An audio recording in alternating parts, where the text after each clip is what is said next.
जय गुरुदेव, जय महाकाल। और पश्चिम बंगाल की उन सभी नारियों के लिए और पुरुषों के लिए जो खास करके हिंदू हैं, उन सभी से आज केवल कम शब्दों में मैं अपनी बात को रखूं कि अपने जेवरों को बेचो, अपने गहनों को बेचो और अपने लिए हथियार को ख़रीदो और राष्ट्रपति शासन की मांग करो। डंडे खरीदो, तलवार खरीदो और गहनों को बेचो और जेवरातों को बेचो। यदि सोना चांदी यदि मुश्किल परिस्थिति में यदि काम ना आए तो सोना चांदी किसी मतलब का नहीं है, क्योंकि सोने चांदी का अर्थ केवल इतना ही है कि बुरे वक्त में और बुरी परिस्थितियों में ये इसका उपयोग होता है और इसका उपयोग कीजिए। हथियार केवल देखने के लिए नहीं होते हैं, हथियार उपयोग करने के लिए होते हैं। और पश्चिम बंगाल के जो सरकार है और जो वहाँ पे मुल्ले हैं और जो हरकतें कर रहे हैं, उनको सबक सिखाने के लिए अब तुमको हथियार उठाना ही पड़ेगा।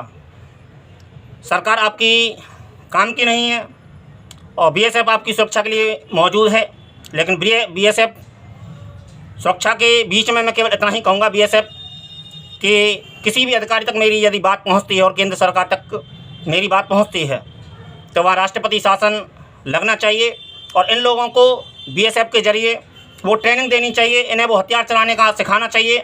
और प्रत्येक व्यक्ति को, नागरिक जितने भी हिंदू हैं और जितने भी बंगाली हिंदू हैं, सभी को हथियार चलाना सिखाए और स्वयं आत्मनिर्भर और स्वयं आत्मरक्षा करने के गुण सिखाए।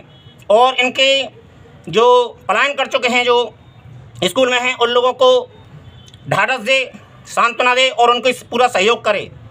और सभी बंगाली जो और हिंदू हैं उन लोगों को भी उनका सहयोग करो, उनको हथियार मुहैया कराओ और स्वयं भी अपने जेवरातों को बेचो महिला, और उन हथियार की व्यवस्था करो। डंडे उठाओ और तलवार खरीदो, क्योंकि जिनको जेहादी की बीमारी है, जिनको सरतन से जुदा की बीमारी है, उन लोगों का इलाज अब ज़रूरी है। और मैं सभी भारत की नारी जातियों से केवल इतना ही कहूँगा कि अपने गहनों को बेचो और अपनी सुरक्षा के लिए अपने हथियार खरीदो, डंडे खरीदो, तलवार खरीदो और अपने प्रत्येक व्यक्ति के सदस्य जितने भी तुम्हारे घर में मौजूद हैं, क्योंकि लातों के भूत बातों से नहीं मानते। ये बात पहले की केवल कहावत नहीं है, ये बात सत्य है। टेढ़े आदमी को टेढ़ी ही भाषा में जवाब दिया जाता है। यदि कोई युद्ध का आकांक्षी है, यदि तुम्हें कोई लूटने आता, कोई मारने आता है और यदि तुम्हें कोई नुकसानदेह पहुँचाता है, तुम्हारी इज्जत पर हाथ डालता है, तो मैं इतना ही कहूँगा पूरे भारतवर्ष की नारी से कि आज तुम्हें एक नया इतिहास रचना है और तुम्हारी भी आज ज़रूरत है। जितनी पुरुषों की ज़रूरत है इस भारत को, जितने भारत हिंदू पुरुषों की ज़रूरत है जितनी, उतनी तुम्हारी भी ज़रूरत है। और तुम्हारे जो कहने हैं वो इसी वक्त के लिए होते हैं, बुरे वक्त के लिए ही होते हैं। और केवल पश्चिम बंगाल की नारियों से ही नहीं है, पश्चिम बंगाल के पुरुषों से ही मेरा ये कहना नहीं है। प्रत्येक सनातनी से, जिस भी राज्य का है, भारत के किसी भी हिस्से का है, तो अपने नारी को आगे करो और नारी को सम्मान दो और नारी को सशक्त बनाओ। उसके दिमाग में जो कमजोरीपन है उसको हटाओ और उसको सशक्त करने के साथ साथ में मैं नारी जाति से ये आह्वान करता हूँ, प्रत्येक भारत की नारी जाति से अपने सोनों को बेचो, गहनों को बेचो और तलवार खरीदो, डंडे खरीदो अपने परिवार के प्रत्येक सदस्य के लिए। और जो जिहादी हैं और जो सल्तनत से जुदा की जिनको बीमारी है, जिनको लूटने की बीमारी है, जिनको दूसरे की ज़मीन पर कब्जे करने की बीमारी, जिनको इज्जत पे लब जिहाद की बीमारी है, जिनको दूसरे की इज्जत पे हाथ डालने की बीमारी, जिनको दूसरे का घर फूंकने की बीमारी है, इनका बीमारी इनके शरीर में से, इनके जो रक्त की धड़कनें चल रही, इनके अंदर से ये बीमारी निकालनी होगी। और ये बातों से नहीं होगा, क्योंकि हर चीज़ की एक मर्यादा है, हर चीज़ की एक सीमा है। जब तक समाज सशक्त नहीं होगा, और कुछ विपक्ष में भी कुछ भेड़िए हैं, कुछ सुअर हैं, उनको कुछ बीमारियां हैं विपक्ष में। सारे पश्चिम बंगाल में इतनी बड़ी घटना घट गई, विपक्ष के जितने भी सुअर हैं, विपक्ष में बहुत सुअर हैं और सुअर तो हैं ही हैं, इनके अंदर इतना सुअरपन है कि एक की भी मुँह से आवाज़ नहीं निकली है। और वो ओवैसी जो है वो कहता है कि फिलिस्तीन जिंदाबाद, और वो कहता है कि बांग्लादेश की सरकार मैं नहीं हूँ और बांग्लादेशी सरकार पे मैं नहीं बोल सकता है। और बांग्लादेश में जो हिंदुओं के साथ में अत्याचार हो रहा था मैं उन पर भी नहीं बोल सकता। बांग्लादेश के हिंदुओं से हमारा क्या संबंध है? फिलिस्तीन में तेरे बाप बैठे हैं, फिलिस्तीन में तेरी माँ ब्याही है, जो फिलिस्तीन जिंदाबाद तू संसद में बोलता है।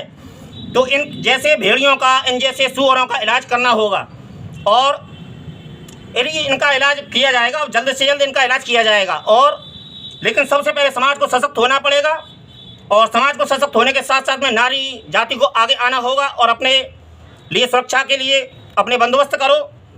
और सभी को हथियार की ज़रूरत है। और अपने जब काम पे जाओ, धंधे पे जाओ, तो अपने हथियारों को साथ में लेके जाओ अपनी सुरक्षा के लिए। कोई भी यदि जेहादी और आतंकी भेड़िया और जो सर्तन से जुदा की जिनको बीमारी है, यदि कहीं रास्ते में तुमको कोई परेशान करे तो काट दो। कानून की चिंता मत करो।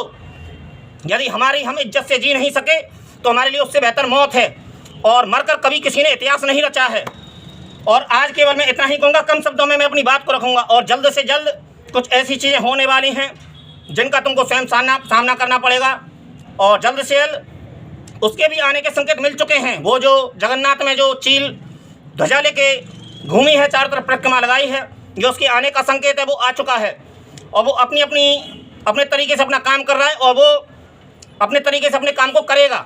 उसको अपने तरीके से काम करने दो, तुम अपने तरीके से काम करो और सरकार के ऊपर डिपेंड कम करो।